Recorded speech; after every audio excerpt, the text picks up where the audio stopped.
ભગવાન મહાવીર સ્વામીના ચરણ કમળમાં ભાવપૂર્વક કોટી આ વિતરાગ પરમાત્માએ એક એક જીવાત્માના જીવનની અંદર ગુણનો વિકાસ કેમ થાય અને દોષોનો નાશ કેમ થાય ને એના માટેના અનેક સોપાનો બતાવ્યા છે.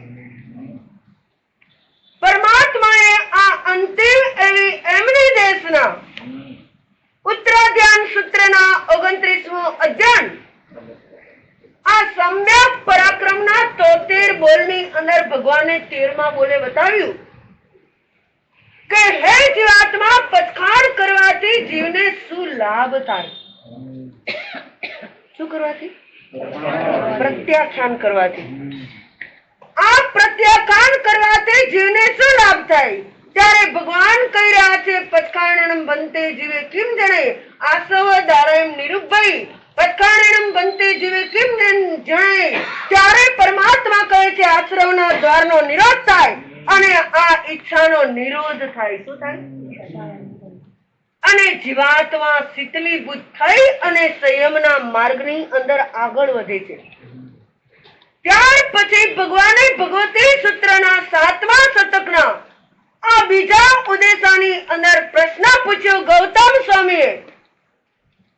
ભગવાન મહાવીરને ભગવાન કિમ તિવેણમ પછાણનમ બનતે, હે ભગવાન, પ્રત્યાખ્યાનના કેટલા પ્રકાર રહેલા છે?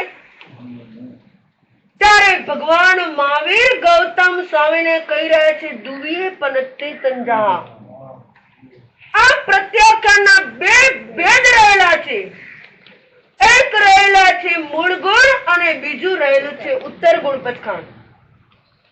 એક રહેલા છે દ્રવ્ય પછાણ અને બીજા રહેલા છે ભાવ પછાણ. એક રહેલા છે સુખ પ્રત્યાખ્યાન અને બીજા રહેલા છે દુઃખ પ્રત્યાખ્યાન. અરે મૂળ ગુણ પછાણ અને ઉત્તર ગુણ પછાણ કોને કહેવાય? શ્રાવક અને શ્રાવિકા માટે એ મૂળ ગુણ પછાણ કયા અને સાધુ અને સાધ્વી માટેના મૂળ ગુણ અને ઉત્તર ગુણ પછાણ કયા? નહીં હોય ખબર કોઈ? આ શ્રાવક અને શ્રાવિકા માટેના મૂળ ગુણ પછાણ તમારા 5 અણુવ્રત શું રહેલા છે? અને તમારા ઉત્તર ગુણ પછાણ એ 3 ગુણવ્રત અને 4 શિક્ષાવ્રત. અને સાધુ ભગવંતો માટેના મૂળ ગુણ પછાણ એ 5 મહાવ્રત અને અમારા ઉત્તર ગુણ પછાણ એટલે રોજ અમારે નોકારસી, પોરસી, દોઢપોરસી, 2 પોરસી, એકાદનું, એમબીલ વગેરે અને ઉપવાસ. આ અમારા માટે એ ઉત્તર ગુણ પ્રત્યાખ્યાન છે. કારણ કે દરેક સાધુ ભગવંતો જ્યારે સાંજના સમયે પ્રતિક્રમણ કરી અને પછાણ કરે ને ત્યારે શું પછાણ આપે? માં સુધી કાલ દિવસ ઉગે ત્યાં સુધી ચોબ્યમ પિયારમ પછાણ અસરમ પાણમ ખાઈમન સવન હતા ભગવાન સરસ પાનું હતું. અને સવારના પ્રતિક્રમણમાં શું પછાણ આપે? આ સૂર્ય ઉગે ત્યાર પછી નોકારસી ઉપરાંત ન પડું ત્યાં સુધીના પછાણ આપે. એમ આ ઉત્તર ગુણ પછાણ અમારે નૌકારસી વગેરે અને મૂળ ગુણ પછાણ ની અંદર 5 મહાવ્રત શું રહેલું છે? ત્યારે ઘણાને પ્રશ્ન થાય કે અરે પરમાત્માએ આપણી સમક્ષ આ ઉત્તરાધ્યાન સૂત્ર ની અંદર આ બતાવ્યું અને 6 આવશ્યક ની અંદર પણ પ્રત્યાખ્યાન નો નંબર કેટલામાં હતો? 6 નંબર કેટલામાં? સ્વામિનાથ સામયિક 1, 24 સંતો 2, વંદન 3, પ્રતિક્રમણ 4, કાવસક 5 અને સચા. પ્રશ્ન એમ થાય કે આગલા 5 આવશ્યક છે એનાથી જીવનું કલ્યાણ થતું હોય તો ભગવાને પછાણ કેમ મૂક્યા?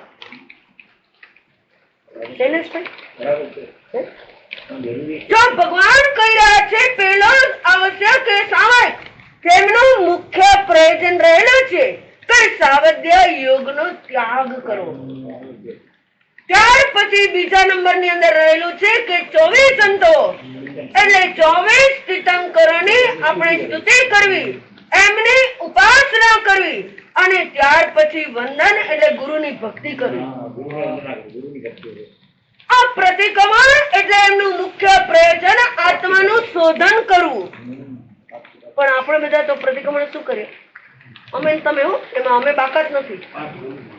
રૂટીન મુજબ ગડગડાવી જઈએ, પણ ક્યાંય આપણને આપણા આત્માનું શોધન કે દેખાય?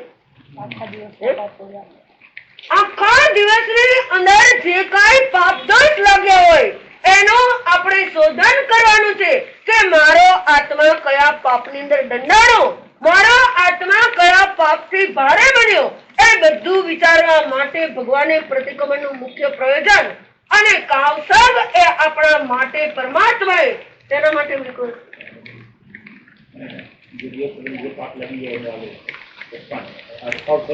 આ કાવસગ આ પરમાત્માએ મને અને તમને બતાવ્યો કે કાવસગની અંદર આપણે આપણા આત્માનું આ કેવી રીતે કલ્યાણ થાય, આપણને વધારેમાં વધારે કેવળ જ્ઞાનની જલ્દી કેમ પ્રાપ્તિ થાય, એટલા માટે ભગવાને બતાવ્યું આ કાવસગ.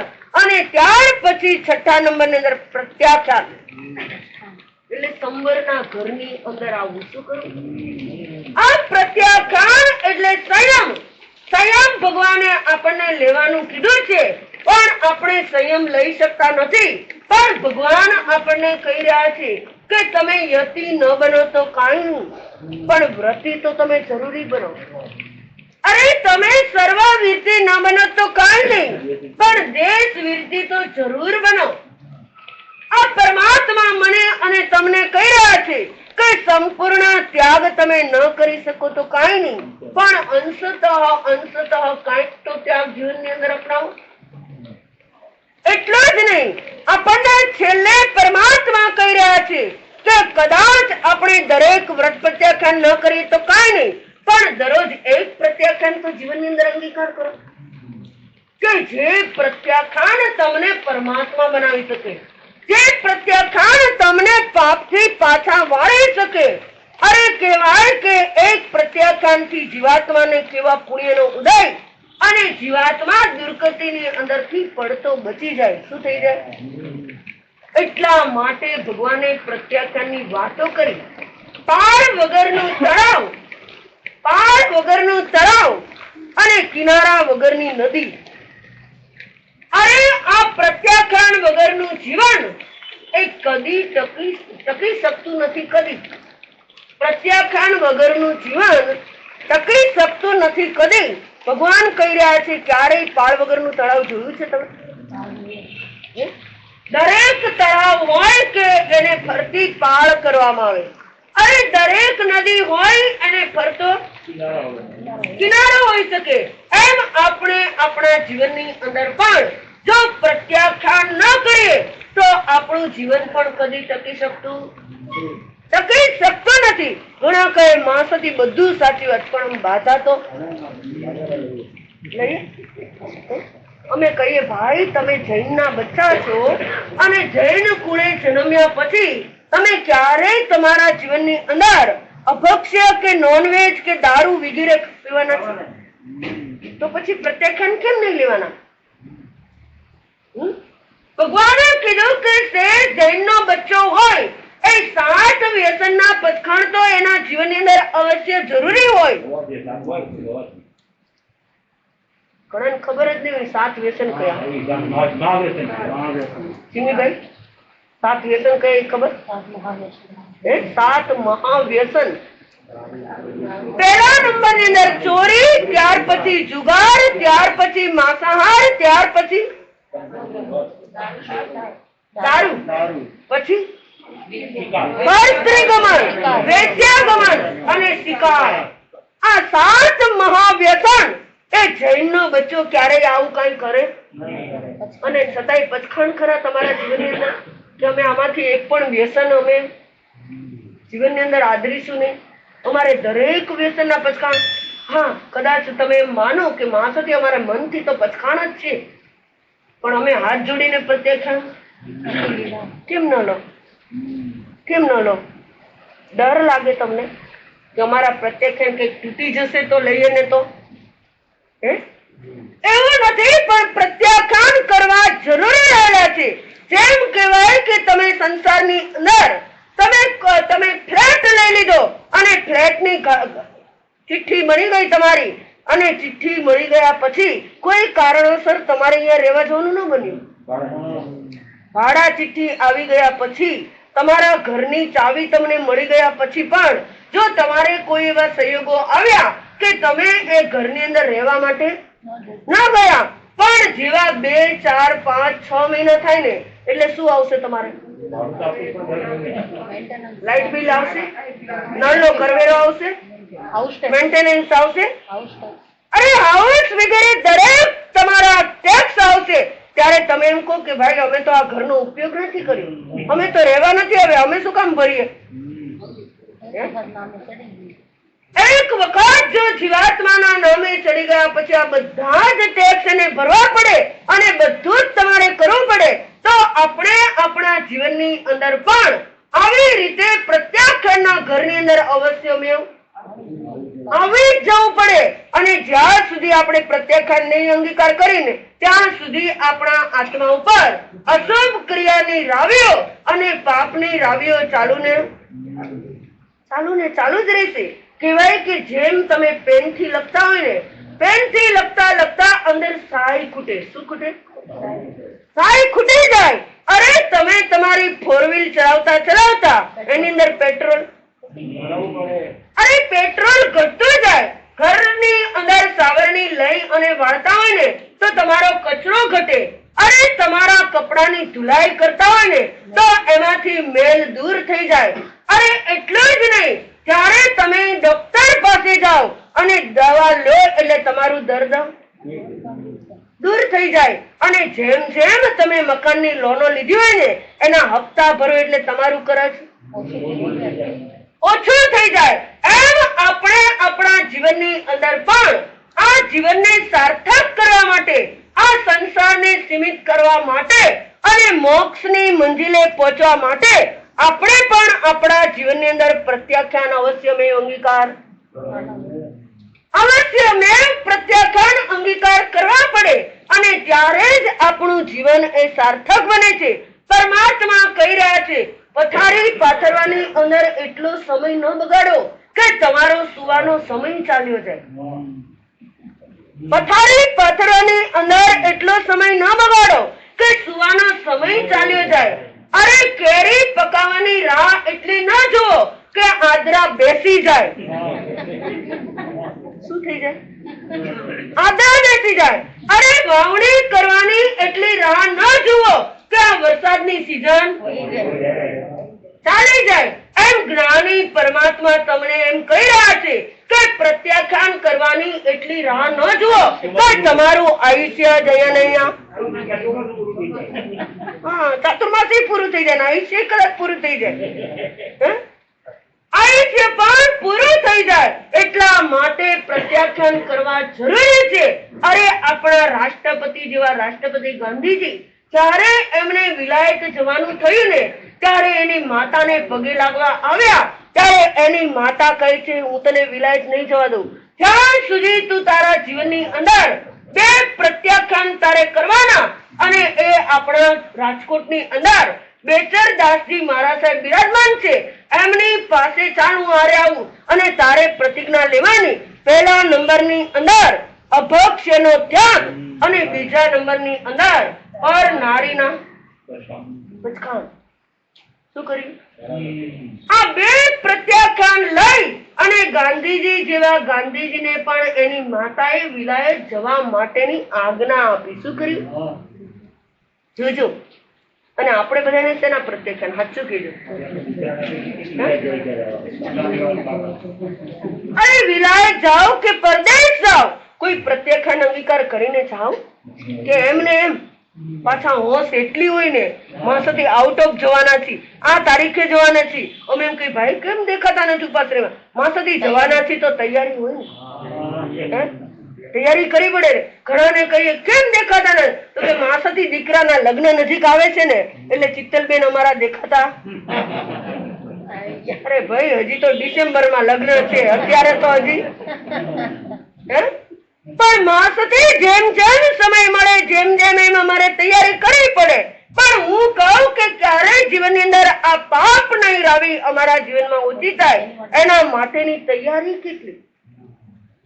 જો તૈયારી કરીશું આપણા જીવનની અંદર પ્રત્યાખ્યાનની, તો જ આપણે પાપના ભારથી હળવા બનીશું, તો જ આપણો સંસાર સીમિત બનશે. એવા જ પ્રત્યાખ્યાન કર્યા હતા.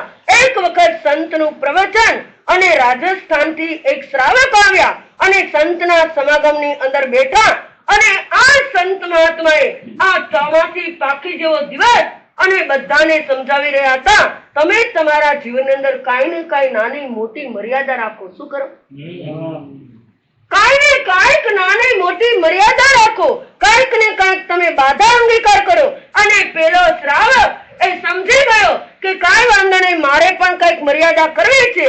એટલે એ વ્યાખ્યાન પૂરું થયું અને ઉભો થઈ અને સંત મહાત્માને કહે છે કે જ્યાં સુધી સંવત્સરી ના આવે ને ત્યાં સુધી મારે ધંધો ન કરવો ને, એના મને પચખાણ આપો. મારા ગોડાઉનમાં જેટલો માલ છે ને એ વેચવાનો, પણ નવો માલ લાવીને નવો માલ લાવી અને મારે વેચવાનો નહીં. વિચારજો. અરે આ પ્રત્યાખ્યાન મને અંગીકાર કરાવો. અને એ પ્રત્યાખ્યાન એને લીધા. અને કહેવાય છે ને, કોઈ સારું કરે ને એના કરતા એની ઉડાડનારા, એને ટીકડી કરનારા વધારે હોય. આજુબાજુમાં બેઠેલા 4-5 વ્યક્તિને કહે છે, અરે ભાઈ તમારે તો 4 મહિના વેપાર ન કરો ને એવા પચખાણ લેવા જોઈએ. શું કરવું જોઈએ? પેલો શ્રાવક બહુ સરળ હતો, શૈલેષભાઈ. તરત ને તરત ઉભો થઈ ગયો અને કહે છે, ગુરુદેવ મને પચખાણ કરાવો. જ્યાં સુધી ચાતુર્માસ છે ને ત્યાં સુધી મારે કોઈ પણ જાતનો ધંધો કરવો નહીં અને આ સત્સંગ આપનો લાભ લેવો છે.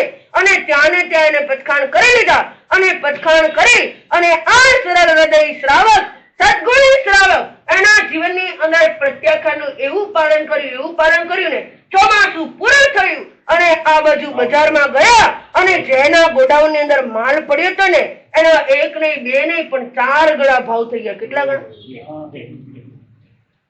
અને આખી જિંદગી સુધી હવે ક્યારેય ધંધો ન કરવો ને એવો એને વિચાર આવી ગયો. જો એક પ્રત્યાખ્યાન કરવાથી મને આટલો લાભ મળતો હોય તો પછી હવે આખી જિંદગી સુધી મને પ્રત્યાખ્યાન કરવાનો કેટલો લાભ મળે?